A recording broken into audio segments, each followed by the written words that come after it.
Partial court victory for pro-democracy rally organisers.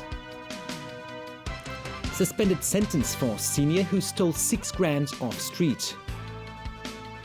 And clock ticks down for Japanese hostage held by terrorists. Good evening. A partial court victory for the organisers of an upcoming pro-democracy rally. Lee Yoon with the details.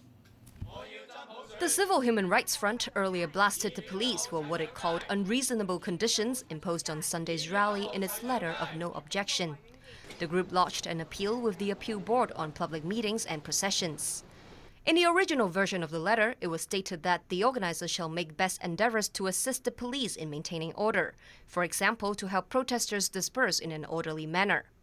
The Appeal Board today ruled that the front has no legal responsibility to assist the police and that the wording in the letter should be changed.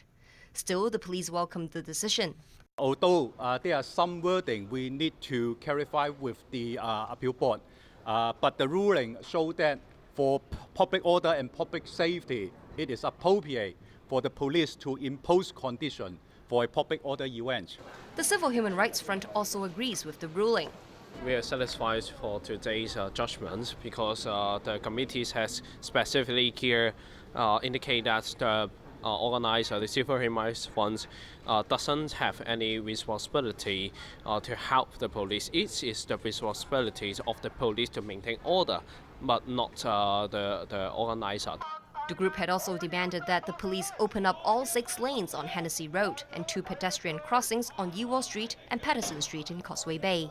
But the police cited a deadly stampede in Shanghai recently, stressing the need for emergency vehicles to use the roads. The Appeal Board ruled in favour of the police. The Appeal Board ruled that the organizer has to send 100 marshals to assist with the Sunday rally. As of today, the Civil Human Rights Front said it is still 40 marshals short. And if it fails to meet the requirement on the day, organising members risk being prosecuted or arrested at the scene. Lee Yoon, TVB News. Meanwhile, student group Scholarism and the Hong Kong Federation of Students who will take part in Sunday's rally say they will not stage any further protests afterwards. The groups also announced the launch of a one-person, one-letter campaign. They want the public to write letters with their views on political reform. The students will collect the letters at Sunday's rally and send them to the government. More efforts today to ratchet up the pressure on Pan Democrats to support the government's political reform package. Stephanie Choi has that story. About 80 people today attended the 3rd meeting of Our Hong Kong Foundation, including its chairman Tung Chi-hua, honorary advisor and former Chief Justice Yang Ti-liang, and other advisors such as former Financial Secretary Anthony Leung. Deputy Executive Director Simon Hui Lee said the foundation will conduct research on political reform, but does not have any concrete plans so far. The main focus is the where to go of Hong Kong, where is the future of Hong Kong, no matter not only in economics, but also in the society, political system. Another advisor, Alan Zeman, said if pan-democratic lawmakers veto the government's political reform proposal, it would hinder Hong Kong's development. I understand the Pan-Democrats have their own views about what is true universal suffrage. Every country has different universal suffrage, different form. I think if we miss the chance, it'll be really a crime for all the people. Fellow advisor Tik Chi-yun of the Democratic Party said many of those who attended the meeting are concerned that if the reform proposal is not passed, it would result in long-term problems such as greater social divide. Our Hong Kong Foundation said it plans to recruit 6 to 8 experts to help the foundation with research on government and social policies. It also said it will welcome people with pro-democracy backgrounds. Also today, Secretary for Constitutional and Mainland Affairs Raymond Tam said the government will consider improving the mechanism for the 2022 chief executive election if it would help to win the support of Pan-Democrats for the 2017 reform proposal. While Tam pointed out that lowering the nomination threshold after 2017 would be difficult, he did say the composition of the nominating committee is something that can be discussed. And Chief Secretary for Administration Carrie Lam believes a 50% nomination threshold for CE hopefuls could help represent the interests of various sectors of society. Stephanie Choi, TVB News. It's the first conviction in the Christmas Eve cash grab in Wan Chai, but a man who stole $6,000 in cash won't serve jail time. Diane To explains. Chung Ying-kit's case was heard at the Eastern Magistracy today. It related to a cash spill in Wan Chai on Christmas Eve when a security van dropped boxes of cash it was transporting onto the road. The security company said it lost $15 million. The court heard that the 68-year-old cleaner picked up $8,000 in cash from Gloucester Road, handed in $2,000 to the police and used the rest to buy a mobile phone. In mitigation, the defense said the man couldn't resist the temptation and feels very regretful. Magistrate Lee Kwok Wai called the case extremely unusual, with people picking up possessions belonging to someone else exhibiting lawlessness. The magistrate said what Chung did deserved immediate jail time. But having considered the defendant's age and the small sum involved, Lee handed down a 1-month prison term suspended for a year and a half. And the defendant was ordered to pay $6,000 in compensation to the security firm. It's the first conviction in the cash spill case, which has seen 7 people arrested so far. Another suspect will appear in court tomorrow. 46 people have returned more than $7.9 million so far, with some $7 million still missing. Diane To, TVB News. Overseas, Indonesian crash investigators say flight recorders from an ill-fated AirAsia flight provided a pretty clear picture of what happened before it crashed into the Java Sea, killing all 162 people on board. Indonesia's National Transportation Safety Committee has submitted a preliminary report on last month's tragedy. The Airbus A320 vanished from radar screens in bad weather during a flight from Surabaya to Singapore. Investigators say the cockpit voice and flight data recorders showed the plane was cruising at a stable altitude before it crashed and that there was nothing wrong with it before it took off. Investigators also think the co-pilot was flying the plane just before the crash and that the captain took control when things started to go wrong. A final report could take another 7 months. Relatives of passengers on Malaysia Airlines flight MH370 are furious after Malaysia declared the disappearance of the plane an accident. Premier Lee Ka-chiang also waded in, urging Malaysia to settle claims with the families. In Beijing today, relatives of MH370 passengers stressed they haven't even been shown evidence that their relatives were actually on the flight. Some family members say they'd like at least to see footage of the passengers boarding the plane. Meanwhile, Lee is urging Malaysia to continue its investigation into the disappearance and to compensate those who lost loved ones. Islamic State militants have released an audio message that appears to extend the deadline to sundown local time for Jordan to release an Iraqi would-be bomber. The message, purportedly read by Japanese hostage Kenji Goto, comes after Jordan agreed to an unprecedented prisoner swap to try to save the life of a Jordanian pilot being held hostage. Alden Buckney reports.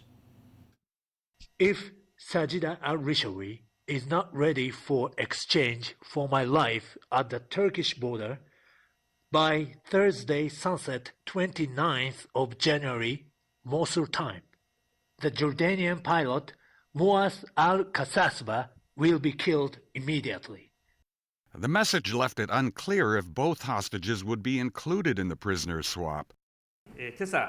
Japanese Prime Minister Shinzo Abe said today the audio recording was being studied to verify if it's Goto's voice, and that it's a high probability that it is.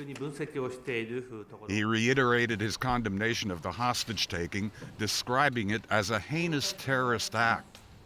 Meanwhile, demonstrations continued in Jordan, urging the king and the government to do all they can to secure the release of the pilot, Muaz al-Kasasba.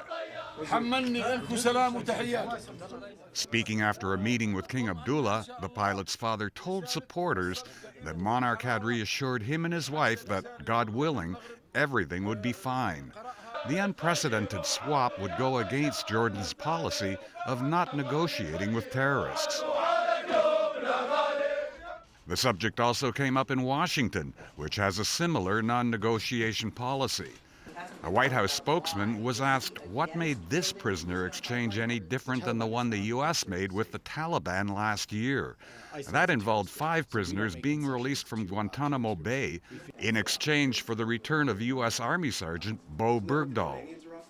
Prisoner swaps are a traditional end-of-conflict interaction that happens as the war in Afghanistan wound down. We felt like it was the appropriate thing to do. The Taliban is an armed insurgency. ISIL is a terrorist group, so we don't make concessions to terrorist groups. Alan Bookney at TVB News. Hostilities between Israel and Lebanon have spiked after 2 Israeli soldiers and a Spanish UN peacekeeper were killed at a disputed border area yesterday. James Aiken reports. The flare-up happened when Hezbollah fired missiles at an Israeli military convoy in a disputed tract of land that borders Israel, Lebanon, and Syria. The Israeli military says the soldiers were in 2 unarmored white vehicles when they were struck from about 5 kilometers away. The attack was believed to be in retaliation for the killing of 6 Hezbollah fighters and a senior member of the Iranian Revolutionary Guard in Syria earlier this month. In an emergency meeting of the UN Security Council, officials condemned the attack and said an investigation is underway. Officials said the peacekeeper was killed in crossfire after rockets were fired at Israeli positions and Israeli forces responded. Spain's ambassador to the UN has already decided who was responsible. Which of the 2 sides was responsible for his death? Well, I think I made it clear it was because of this escalation of violence, and it came from the Israeli side. Hezbollah supporters, meanwhile, have been rejoicing over the attack, but analysts say the militant group, which is currently providing support to government forces in the Syrian conflict, is not interested in opening a new front with Israel. Israel says that Iran and Hezbollah are working to establish a base in southern Syria to launch attacks against Israel. It's beefed up its air defenses and is increasing surveillance along its northern frontier. Israel's prime minister warned the attackers will pay the full price. But after the 50-day Gaza war last year, Benjamin Netanyahu will likely want to avoid a messy conflict ahead of his re-election bid in March. The latest clash adds to the regional chaos brought on by the Syrian civil war and marks the most serious escalation since the 2006 Israel-Lebanon war that killed more than 1,300 people. James Aiken, TVB News. Back in Hong Kong, 1 person has been killed in a fire in a house in Pat Hong in Yuen Long. Police are calling it arson. The fire broke out at around 10:30 this morning. Subdivided units were inside the structure that housed mainly refugees from overseas. Sources say the victim was a Sri Lankan man in his 30s who had lived there for about 5 years. A new survey shows that some wet market stalls claiming to sell organic vegetables may be deceiving customers.